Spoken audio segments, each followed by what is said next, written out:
Hey everybody, BirdBrain66 here. On my left or my right is Mr. Brian Bretz. Say hello, Brian.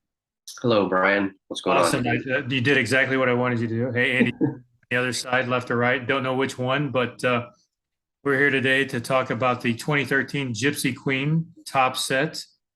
Total of 21 base cards, and then we have some inserts within the set that are pretty cool. As you can see, Brian's got Bob Gibson, you know, hurling, some madness from the mound there. So, Brian, what's your impressions of Gypsy Queen? I think this is the first Gypsy Queen we've probably talked about so far. It is. Yeah, I did a little bit of research before we got started on it. I just wanted to know how many years Gypsy Queen actually ran in its heyday. And its heyday was 1887, and it was actually the only year for Gypsy Queen. But this particular set always seems to mirror that look from 1887. So I'll give Topps some props for that. And then again, in just looking up some information about Gypsy Queen, there was another old run of cards back at that time frame called Old Judge. Both were after cigarettes to help advertise and sell cigarettes. But sometimes we laugh about the same photos being used over and over again. Well, in 1887, obviously they didn't have a whole heck of a lot of choices for player photos, so the Old Judge photos are the same photos as the Gypsy Queen. So overall, just I like the old look, and that they've always kind of kept that border almost the same every year, just to appreciate and not deviate from what that set looked like in 1887. So I give it props. And before I turn it back over to you, I like this particular set because I think they did a good job, Topps, of going back in time and highlighting some of the Hall of Famers with the Cardinals, as well as the present day players from 2013. Who are some of your favorites? Well, before I get to that, I want to go back and reference your old Judge comment there, the old Judge cards, because I only have a reprint set, but it has one of my favorite players in there, which was Icebox Chamberlain. I just love the name. I thought that's such a cool name. Because one of these days we'll do a show on nicknames, but Icebox Chamberlain was one of my favorites from the past. So just wanted to mention him, give him a shout out. No, that's good. That's it. I mean, just real quickly on the nicknames, that one ranks up probably in like the top 3 or 4. My other one that right off the top of my head favorite is Creepy Crespi. So anyway, throw that out there. But moving moving on to the 2013 collection, yeah. I got the recent Cardinal Hall of Famer, Mr. Matt Holliday, right there. So just like you said, great look to the card, very classic look to it, and great. And at this time, he was a current player on the team. So yeah, great collection of stars and stars of the past. So another one here. Really like this one at Yachty. It's either a deep fly to the outfield or it's a home run, but we gotta hope it's a home run on that particular shot there. Showing David Freese, the local guy, St. Louis hero from the 2011 World Series. So pretty cool there. So when you mentioned earlier that there was 21 cards in this set, not putting you on the spot, but was that the base set, or we're both lucky because we have the inserts? You got any of those inserts handy that they have in this particular set? Because I like some of the I, names of the insets. I do, but I want to go ahead and point this out because you talked about this right before we got on here. This same picture that you've seen 1,000 times because Topps can't find another Enos Slaughter photo out there. So this one to point that one out there that since you mentioned that a little bit earlier, I think probably my favorite one out of this is actually the Wainwright, the dealing aces. I really like the look of that card. Yeah. Kind of mirrors some of those playing cards of the 90s that we saw those decks. And there's even some older ones, back in the 70s too. But really like the look of that particular card. This is one of them that I like. That's the inserts, only because he's one of our childhood favorites. Yeah, I'll go ahead and cover my face so I give Lou Yep. his just due with the sliding stars. Love. I just think they did a really nice job with this with the inserts in this particular collection. So, Could you put that one back up again real quick? pardon me. Put that one back up again real quick. Look at the uniform that Brock has on during in that photo. The lines in the helmet there. Hmm. From 1976. Yeah. Love that. Yeah, Just want to point that out because don't see a lot of that. so that was the hats and the batting helmets that they wore in 1976 to mark the bicentennial of the United States. Collisions at the plate. There's Yachty right there, and he's pretty much blocked out. But there he is on that particular card.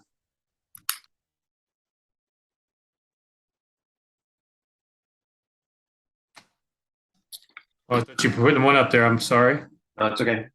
Just Alan Craig before he started to go downhill. I mean, wow, what a guy when he came up kind of as a late bloomer and just absolutely crushed the ball for what it was, 3.5, 4 seasons. And then as hot as what he was, he had that foot injury. And then all of a sudden it was quickly turned the page and he went south. So hated to see that because he was one of my favorites during this era of the Cardinals.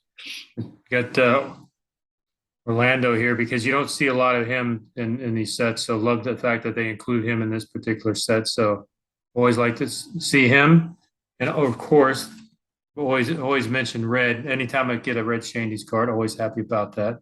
Love to see those as well. And that's at least a different photo of red from a lot of the stuff that's out there. So good. Again, when we were mentioning Enos earlier, Enos Slaughter, I don't know if they just don't have the Topps just doesn't have the rights to a lot of photos of him or what. But yeah, it does seem pretty strange that back to one of our childhood heroes right there. Yeah. So that's the Brock in the base set. Yep.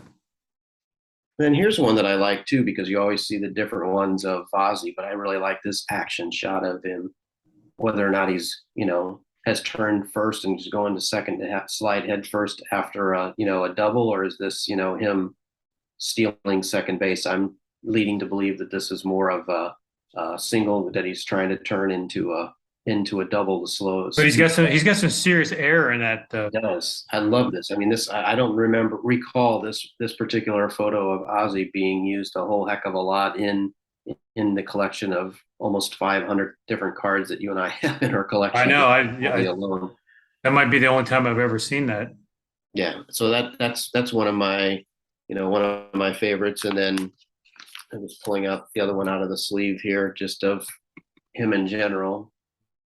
I've seen this one before, but yeah, that's why I really like that sliding stars card of Ozzy. Like you said, the air underneath it almost takes you by surprise when you see a different photo of some of the classic guys or the old timers or the Hall of Famers, because it seems like they're on repeat. Sometimes even year to year, they're on repeat with the same photo. So it's nice to see something different in this particular set. And then we'll hit some of these other Gypsy Queens down the road.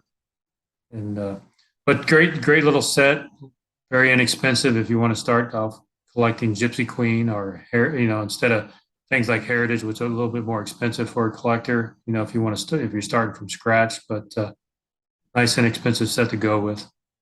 And they do put some years they have short prints and some years they don't, and even the short prints seem to be in the Gypsy Queen set reasonable. They're not as crazy as some of the other ones, because like you were mentioning, Heritage, when they do short prints, they also add the short prints, and it makes it impossible at times for collectors to obtain those. And you and I have talked about this before. Sometimes when we're putting together our sets and what we consider something to be complete is just the base set, I get to the point where I get tired of the variations and the short prints where people, if you're looking for them either through a trade or on eBay, $100, $120 for a card from 2022 or 2021 is just, I would rather take that and invest that money in other, multiple cards in my collection than on, something. Oh, definitely. Print. So anyway, just a little bit of collecting advice there. So anybody else in here? I know that there's some names that we haven't mentioned, but is there anybody else that jumps out? I'm going to throw one more guy out here because I'm always sad to see him leave. Just I'm gonna point one more guy out, is Adam Wainwright, because he's right on my shoulder here. And can we please score some runs for Wainwright. You had a great segment on ESPN the other night. I want to mention that. If you haven't seen that, check that out on YouTube or somewhere because it was a great lesson in baseball and life. So really Yeah. cool segment with Adam on ESPN.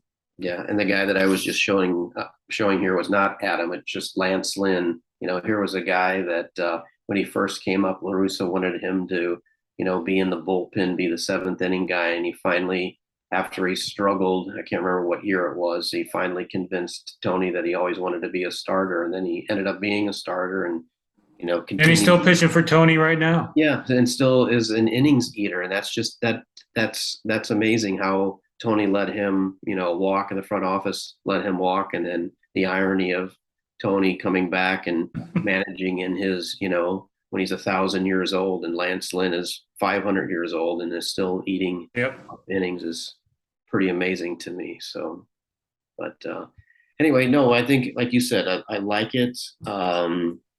Gypsy Queen has always been one of my favorite, like was mentioning earlier, just because of that look and feel, and it's an easier set for newer collectors. They also do a good job of putting in, and not every year they put in the Hall of Famers. So some years it's just a base set of the current guys, and that's it. So I like how they've mixed it up.